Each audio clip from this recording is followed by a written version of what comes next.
Diante dunha situación que xa é insostível, o BNG reclama máis unha vez ao Goberno que con urxencia aumente as frecuencias e o número de prazas no eixo atlántico, porque de forma permanente se están dando situacións que prexudican os usuarios e usuarias ante a falta de billetes e a imposibilidade, por tanto, de utilizar o ferrocarril nos desplazamentos habituais entre Vigo e a Coruña ou localidades intermedias. O Ministerio di que xa recuperou todos os servizos pre-pandemia, mas isto aínda non é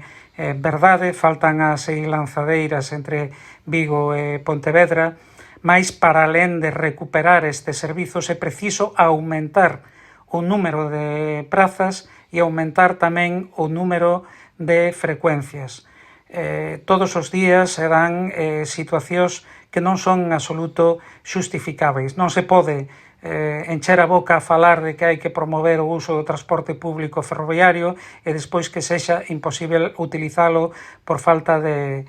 prazas. Nos mesmos, o BNG, temos posto como exemplo publicacións que fan os usuarios e usuarias que buscan un billete de ferrocarril e que se encontran con que ao longo de todo o día non existe unha soa posibilidade de comprar un billete, por exemplo, entre Vigo e a Coruña. Por tanto, é unha situación que o Goberno debe resolver canto antes. Estamos falando dunha das liñas con máis usuarios e máis rendíveis de todas as que ten Renfe, e creemos que é unha obriga do Goberno atender adecuadamente a demanda existente no eixo atlántico e isto non pode esperar máis. Por tanto, xa é unha cuestión, insistimos, de urxencia que hai que resolver o antes posible.